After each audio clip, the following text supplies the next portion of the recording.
اور خاص بات یہ ہے کہ عمامے کو بغرض عجب اور تکبر باندھنا کہ دوسروں کو حقیر جانے، یہ ہرگز جائز نہیں ہے۔ اللہ تعالی ہماری حفاظت فرمائے، آمین۔ باب ما جاء فی صفت ازار رسول اللہ صلی اللہ علیہ وسلم، حضرت پاک صلی اللہ علیہ وسلم کی لنگی مبارک کے بیان میں۔ حضرت ابو بردہ فرماتے ہیں کہ ام المؤمنین میری امی حضرت عائشہ رضی اللہ عنہا نے ایک مرتبہ ہمیں ایک پیوند لگی ہوئی چادر اور ایک موٹی لنگی نکال کر دکھائی اور فرمایا کہ حضرت پاک صلی اللہ علیہ وسلم کا وصال ان دو کپڑوں میں ہی ہوا۔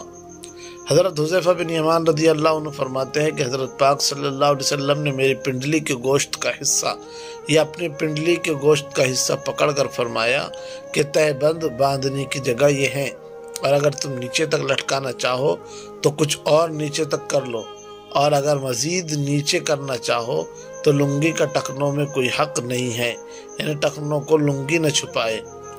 اس باب میں صرف حضرت پاک صلی اللہ علیہ وسلم کے تہبند باندھنے کا ذکر ہے، البتہ بعض دوسری روایات میں شلوار کا ذکر بھی آیا ہے کہ آپ نے کسی موقع پر شلوار خریدی، اس کی تعریف بھی کی، مگر خود شلوار پہننے کا کسی صحیح روایت سے ثبوت نہیں ہے۔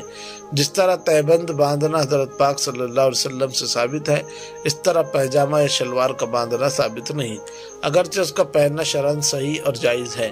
جب مسلمان ہجرت کر کے مدینہ منورہ پہنچے تو وہاں کے یہودی صرف شلوار پہنتے تھے، تہبند نہیں باندھتے تھے۔ اس سلسلے میں جب حضرت پاک صلی اللہ علیہ وسلم سے دریافت کیا گیا تو آپ نے فرمایا کہ تم کبھی شلوار اور کبھی تہبند باندھو تاکہ یہودیوں کی بالکل موافقت رہے اور نہ ہی بالکل مخالفت۔ حضرت پاک صلی اللہ علیہ وسلم کا اکثر معمول مبارک نیچے لنگی باندھنے اور اوپر چادر اوڑھنے کا تھا۔ حضرت پاک صلی اللہ علیہ وسلم کی چادر 4 ہاتھ لمبی، 2.5 ہاتھ چوڑی اور ایک قول کے مطابق 6 ہاتھ لمبی اور 3 ہاتھ اور 1 بالش چوڑی تھی۔ آپ کی لنگی مبارک 4 ہاتھ، 1 بالش لمبی اور 2 ہاتھ چوڑی تھی۔ حضرت پاک صلی اللہ علیہ وسلم کا وصال کے وقت تک معمول سادہ اور کم قیمت حتیٰ کہ پیوند لگے کپڑے پہننے کا تھا۔ حالانکہ اس وقت فتوحات بھی شروع ہو چکی تھی اور دوسرے ملکوں کے سلاطین کی طرف سے ہدایہ اور نذرانوں کا سلسلہ بھی شروع تھا، لیکن حضرت پاک صلی اللہ علیہ وسلم کا معمول اپنی ذاتی معیشت کے لیے وہی قدیم طرز کا رہا، اور جو کچھ آتا اس کو دوسروں پر تقسیم فرما دیتے۔ حقیقت یہ ہے کہ حضرت پاک صلی اللہ علیہ وسلم کی ساری زندگی نہایت سادگی میں گزری اور اس میں کبھی کوئی تغیر واقع نہیں ہوا۔ سیرت کی کتابوں میں تو یہاں تک موجود ہے کہ حضرت پاک صلی اللہ علیہ وسلم کی زندگی کی آخری شب میں آپ کے گھر میں چراغ روشن کرنے کے لیے تیل بھی نہیں تھا۔ حضرت ام المؤمنین میری اماں عائشہ رضی اللہ تعالیٰ عنہ نے پڑوسیوں کے گھر سے عاریتاً حاصل کر کے چراغ جلایا تھا۔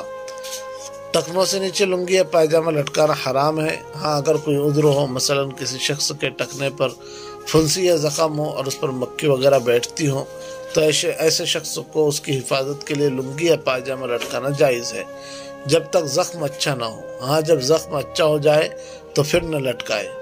ٹکنوں کا ڈھانکنا حرام ہے مگر 2 شرطوں کے ساتھ۔ نازلاً یعنی کپڑا اوپر سے لٹکا ہوا ہو، لہذا جرابوں اور موزوں سے ٹکنا ڈھکا ہو تو کچھ بھی حرج نہیں۔ قائماً یعنی انسان کھڑا ہو، اس میں رکوع بھی شامل ہے۔ مقصد یہ ہے کہ ٹانگ کا کھڑا ہونا۔ ہاں اگر بیٹھا یا لیٹا ہو تو ٹکنے کو ڈھانکنے میں کوئی حرج نہیں۔ واللہ اعلم بالصواب۔ باب ما جاء فی مشیۃ رسول اللہ صلی اللہ علیہ وسلم، حضرت پاک صلی اللہ علیہ وسلم کی چال مبارک کے بیان میں۔ حضرت ابو ہریرہ رضی اللہ عنہ فرماتے ہیں کہ میں نے حضرت پاک صلی اللہ علیہ وسلم سے زیادہ حسین کوئی چیز نہیں دیکھی۔ ایسا محسوس ہوتا تھا کہ سورج آپ کے چہرے مبارک پر ہی چل رہا ہے، اور میں نے آپ سے زیادہ تیز رفتار بھی نہیں دیکھا، گویا کہ زمین آپ کے لیے لپٹی جا رہی ہے۔ ہم تو آپ کے ساتھ چلنے میں اپنے آپ کو مشقت میں ڈال دیتے تھے اور آپ اپنی معمولی رفتار میں چل رہے ہوتے تھے۔ اس باب کی اس روایت اور دیگر روایتوں کا خلاصہ یہ ہے کہ حضرت پاک صلی اللہ علیہ وسلم کی رفتار مبارک عام آدمی کی رفتار سے تیز تھی، مگر چال مبارک ایسی تھی کہ ہموار جگہ پر چلتے ہوئے بھی ڈھلوان میں اترتے ہوئے نظر آتے تھے۔ آپ قدم مبارک اٹھا اٹھا کر اس طریقے سے آگے جھک کر چلتے جیسے کوئی آدمی نشیبی جگہ میں اتر رہا ہو۔ باب ما جاء فی جلسۃ رسول اللہ صلی اللہ علیہ وسلم، حضرت پاک صلی اللہ علیہ وسلم کی نشست مبارک کے بیان میں۔ حضرت قیلہ رضی اللہ عنہ فرماتی ہے کہ میں نے حضرت پاک صلی اللہ علیہ وسلم کو مسجد میں گوٹ مار کر بیٹھے ہوئے دیکھا۔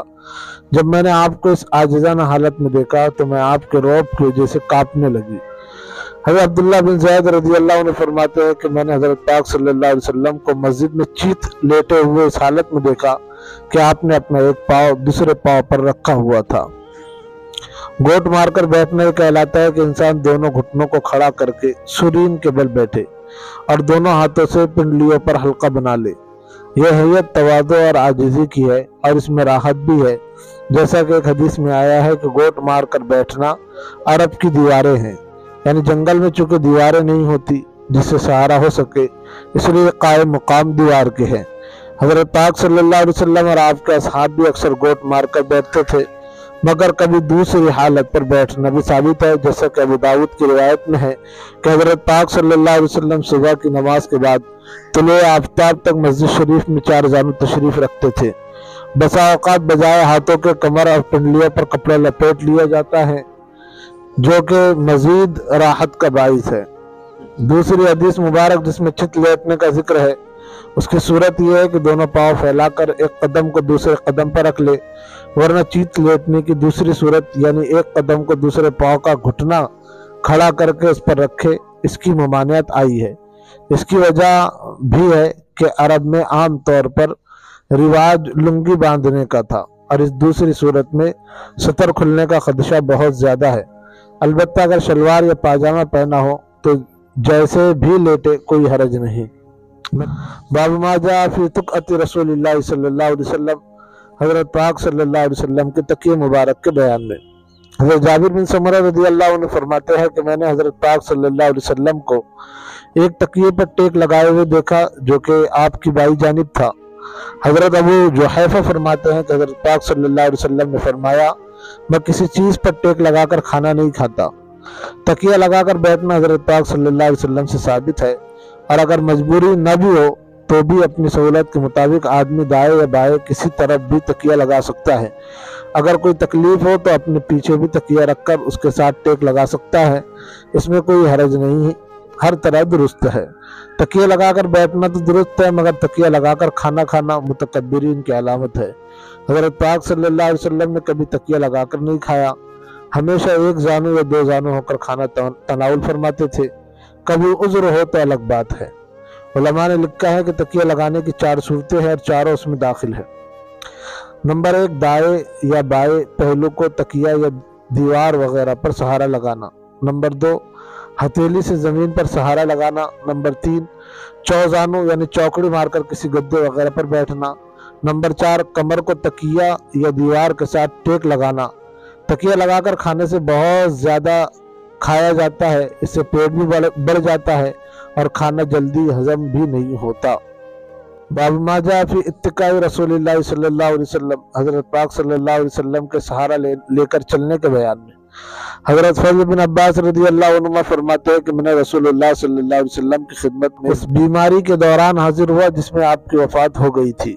اس وقت آپ کے سر مبارک پر زرد رنگ کا ایک پٹکا تھا۔ میں نے آپ کو سلام کیا تو آپ نے فرمایا، اے فضل۔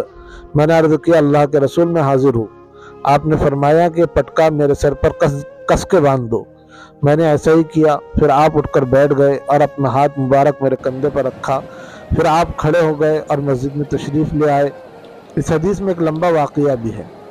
گزشتہ باب حضرت پاک صلی اللہ علیہ وسلم کے ٹیک لگا کر بیٹھنے کے بیان میں تھا، اور یہ باب حضرت پاک صلی اللہ علیہ وسلم کے سہارا لے کر چلنے کے بیان میں ہے۔ اس حدیث میں جس واقعے کا ذکر ہے وہ یہ ہے، ایک دن حضرت پاک صلی اللہ علیہ وسلم مسجد میں تشریف لے گئے اور منبر پر بیٹھ کر ارشاد فرمایا کہ لوگوں کو آواز دے کر جمع کرو۔ حضرت فضل بن عباس رضی اللہ عنہ کہتے ہیں کہ میں نے لوگوں کو اکٹھا کر لیا۔ حضرت پاک صلی اللہ علیہ وسلم نے اللہ تعالیٰ کی حمد و ثنا کے بعد یہ مضمون ارشاد فرمایا، میرا تم لوگوں کے پاس سے چلے جانے کا زمانہ قریب ہے، اس لیے جس کی کمر پر میں نے مارا ہو تو میری کمر موجود ہے، بدلہ لے لو، اور جس کی آبرو پر میں نے حملہ کیا وہ میرے آبرو سے بدلہ لے لو۔ جس کا کوئی مالی مطالبہ مجھ پر ہے وہ مال سے بدلہ لے لے۔ کوئی شخص یہ شبہ نہ کرے کہ بدلہ لینے سے میرے دل میں بغض پیدا ہونے کا ڈر ہے، کیونکہ بغض رکھنا نہ میری طبیعت ہے اور نہ میرے لیے موضوع ہے۔ خوب سمجھ لو کہ مجھے محبوب ہے وہ شخص جو اپنا حق مجھ سے وصول کرے یا معاف کر دے کہ میں اللہ جل شانہ کے ہاں بشاشت کے ساتھ جاؤں۔ میں اپنے اس اعلان کو ایک دفعہ کہہ دینے پر کفایت نہیں کرنا چاہتا، پھر بھی اس کا اعلان کروں گا۔ چنانچہ اس کے بعد منبر سے اتر آئے، ظہر کی نماز پڑھنے کے بعد پھر منبر پر تشریف لے گئے اور وہی اعلان فرمایا، نیز بغض کے متعلق مضمون بالا کا اعادہ فرمایا اور یہ بھی ارشاد فرمایا کہ جس کے ذمہ کوئی حق ہو وہ بھی ادا کرے اور دنیا میں رسوائی کا خیال نہ کرے کہ دنیا کی رسوائی آخرت کی رسوائی سے بہت کم ہے۔ ایک صاحب کھڑے ہوئے اور عرض کیا کہ میرے 3 درہم آپ کے ذمہ ہیں۔ حضرت پاک صلی اللہ علیہ وسلم نے ارشاد فرمایا کہ میں کسی مطالبہ کرنے والے کی تکذیب نہیں کرتا ہوں اور نہ ہی اس کو قسم دیتا ہوں، لیکن پوچھنا چاہتا ہوں کہ کیسے ہیں۔ اس شخص نے عرض کیا کہ ایک سائل ایک دن آپ کے پاس آیا تھا اور آپ نے مجھ سے فرمایا تھا کہ اس کو 3 درہم دے دو۔ حضرت پاک صلی اللہ علیہ وسلم نے فرمایا کہ فضل اس کے 3 درہم ادا کر دو۔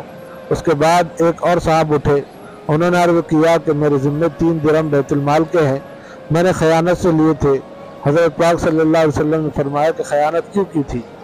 عرض کیا کہ میں اس وقت بہت محتاج تھا۔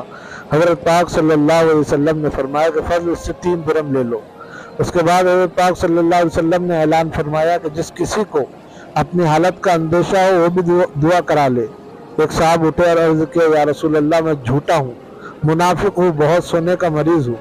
حضرت پاک صلی اللہ علیہ وسلم نے دعا فرمائی، یا اللہ اس کو سچائی عطا فرما، کامل ایمان عطا فرما اور زیادتی نیند کے مرض سے صحت عطا فرما۔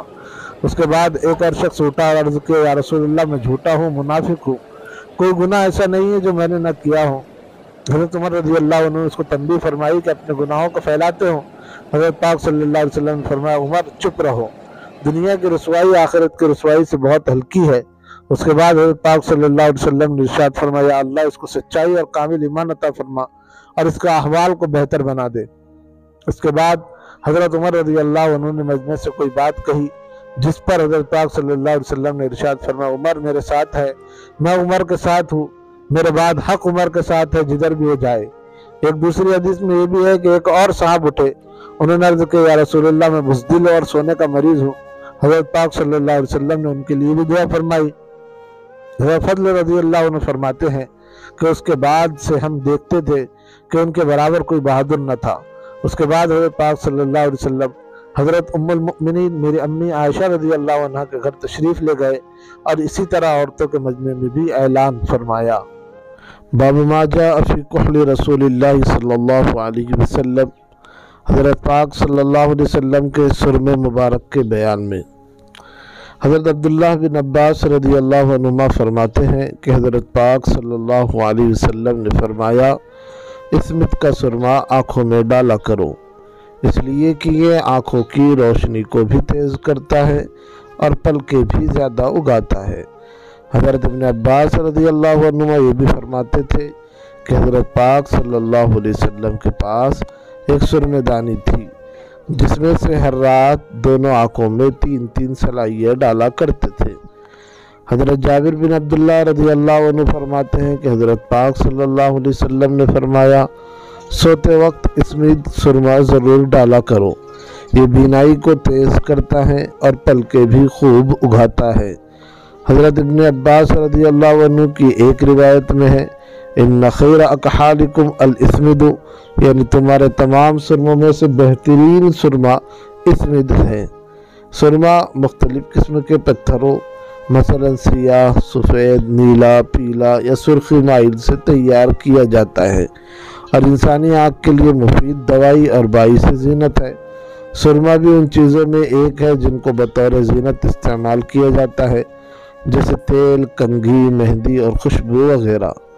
نمبر 2، سرمے کے استعمال میں 3 فائدے ہیں: بدن انسانی کے لیے زینت، آنکھ کی بیماریوں کے لیے شفا، سب سے بڑھ کر اتباع سنت جو کہ مقصود اصلی ہے، اور اسی بنا پر سرما آنکھ میں ڈالنا مستحب ہے۔ سرما رات کو سوتے وقت ڈالنا زیادہ مفید ہے کیونکہ آنکھ میں زیادہ دیر تک باقی رہتا ہے اور مسامات میں سرایت بھی خوب کرتا ہے۔ سلائی کے بارے میں مختلف روایت ہے۔ دونوں آنکھوں میں 3 کی یہ طاق عدد ہے، دونوں آنکھوں میں 1 کی یہ بھی طاق عدد ہے۔ دائیں آنکھ میں 3 اور بائیں میں 2 کہ ان کا مجموعہ 5 عدد بن جاتا ہے۔ بعض روایت میں خاص اس میں سرما ڈالنے کی ترغیب آئی ہے۔ یہ سرما سیاہ سرخی مائل ہوتا ہے اور بلاد شرقیہ میں پیدا ہوتا ہے، لیکن یہ صرف ان آنکھوں کے لیے ہے جن کو موافق آ جائے، وگرنہ مریض آنکھ اس سے زیادہ دکھنے لگتی ہے، لہٰذا عام سرما ڈالنے سے سنت ادا ہو جائے گی، مگر فضیلت اسی اسمد سرمے کو حاصل ہے۔ باب ما جاء فی خف رسول اللہ صلی اللہ علیہ وسلم، حضرت پاک صلی اللہ علیہ وسلم کے موزہ مبارک کے بیان میں۔ حضرت بریدہ رضی اللہ تعالیٰ عنہ فرماتے ہیں کہ بادشاہ حبشہ نجاشی نے حضرت پاک صلی اللہ علیہ وسلم کی خدمت اقدس میں سیاہ رنگ کے 2 سادے موزے ہدیے میں بھیجے۔ حضرت پاک صلی اللہ علیہ وسلم نے ان کو پہنا، پھر وضو کیا تو ان پر مسح کیا۔ حبشہ کے بادشاہ کا اصل نام اسحمہ تھا۔ بعض محدثین کے نزدیک یہ اس وقت مسلمان ہو چکا تھا، اور بعض حضرات کی رائے یہ ہے کہ یہ اس وقت تک مسلمان نہیں ہوا تھا۔ اس بنا پر علماء نے اس حدیث سے دلیل پکڑی ہے کہ کافر کا ہدیہ قبول کرنا جائز ہے۔ البتہ چونکہ دوسری بعض روایات میں کافر کے ہدیے سے انکار بھی ہے، اس لیے اصل صورتحال یہ ہے کہ اگر کافر کے ہدیہ قبول کرنے میں دین کے نقصان کا خدشہ ہو تو قبول کرنا جائز نہیں، اور اگر دین کا نقصان نہ ہو تو قبول کرنے میں کوئی حرج کی بات نہیں۔ چمڑے کا بنا ہوا موزہ پاؤں پر پہنا جاتا ہے۔ جب وضو کر کے اس کو پہن لیا جائے تو دوبارہ وضو کی ضرورت پیش آنے کی صورت میں اس پر مسافر کے لیے 3 دن 3 رات اور مقیم کے لیے 1 دن 1 رات تک مسح کرنا جائز ہے۔ نیز ایسی جرابوں پر بھی مسح جائز ہے جو خوب موٹی ہو اور کسی چیز سے باندھے بغیر 3-4 میل ان کو پہن کر چل سکتا ہوں۔ آج کل کے باریک اونی یا سوتی جرابوں پر مسح کرنا جائز نہیں ہے، لہذا اس کا خاص خیال کیا جائے کہ باریک جرابوں پر مسح کرنے کا یہ فتنہ بھی عام ہو رہا ہے۔ موزے کے آداب میں سے ہے کہ موزہ پہننے سے پہلے جھاڑ لینا چاہیے۔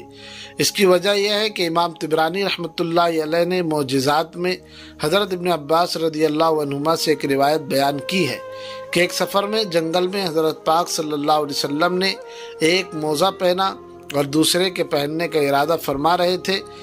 ایک کوا آ کر دوسرا موزہ اٹھا کر لے گیا اور اوپر لے جا کر اس کو پھینک دیا۔ اس میں ایک سانپ گھسا ہوا تھا جو کہ گرنے کی چوٹ لگنے سے باہر آ گیا۔ حضرت پاک صلی اللہ علیہ وسلم نے حق تعالیٰ کا شکر ادا فرمایا کہ اس نے موذی جانور سے حفاظت فرمائی، اور موزے کے آداب میں یہ بات فرما دی کہ مسلمان کے لیے ضروری ہے کہ جب موزہ پہننے کا ارادہ کرے تو اس کو جھاڑ لے۔ بند اور لمبے جوتوں کو بھی پہننے سے پہلے جھاڑ لینا چاہیے۔ باب ما جاء فی لباس رسول اللہ صلی اللہ علیہ وسلم، باب حضرت پاک صلی اللہ علیہ وسلم کے لباس مبارک کے بیان میں۔ حضرت ام المؤمنین امی سلمہ رضی اللہ تعالیٰ عنہ فرماتی ہیں کہ حضرت پاک صلی اللہ علیہ وسلم کو سب کپڑوں میں سے کرتا زیادہ پسند تھا۔ حضرت انس رضی اللہ عنہ فرماتے ہیں کہ حضرت پاک صلی اللہ علیہ وسلم اسامہ رضی اللہ عنہ کے کندھے کا سہارا لیے ہوئے گھر سے باہر نکلے۔ اس وقت آپ کے اوپر یمنی منقش کپڑا تھا جس میں حضرت پاک صلی اللہ علیہ وسلم لپٹے ہوئے تھے۔ پس حضرت پاک صلی اللہ علیہ وسلم نے لوگوں کو نماز پڑھائی۔ حضرت ابو سعید خدری رضی اللہ عنہ فرماتے ہیں کہ جب حضرت پاک صلی اللہ علیہ وسلم کوئی نیا کپڑا پہنتے تو اظہار مسرت کے طور پر اس کا نام لیتے، یعنی عمامہ، پگڑی، قمیص یا چادر وغیرہ، اور پھر یوں دعا فرماتے، اے اللہ، سب تعریفیں تیری ہی لیے ہے، کیونکہ تو نے ہی مجھے کپڑا پہنایا، میں تجھ سے اس کپڑے کی بھلائی چاہتا ہوں، یعنی کپڑا خراب نہ ہو، ضائع نہ ہو، اور اس چیز کی بھلائی چاہتا ہوں جس کے لیے اس کو بنایا گیا ہے، اور میں تیری ذات ہی سے اس کپڑے کے شر سے پناہ مانگتا ہوں اور ان چیزوں کے شر سے جن کے لیے کپڑا بنایا گیا ہے۔ یعنی یہ کپڑا جس غرض کے لیے بنایا گیا ہے، سردی، گرمی وغیرہ کے لیے، اور اس کی بھلائی یہ ہے کہ اللہ کی رضا میں استعمال ہو، اور برائی یہ ہے کہ اللہ تعالیٰ کی نافرمانی میں استعمال ہو۔ حضرت عبداللہ بن عباس رضی اللہ عنہما فرماتے ہیں کہ حضرت پاک صلی اللہ علیہ وسلم نے فرمایا، لوگو،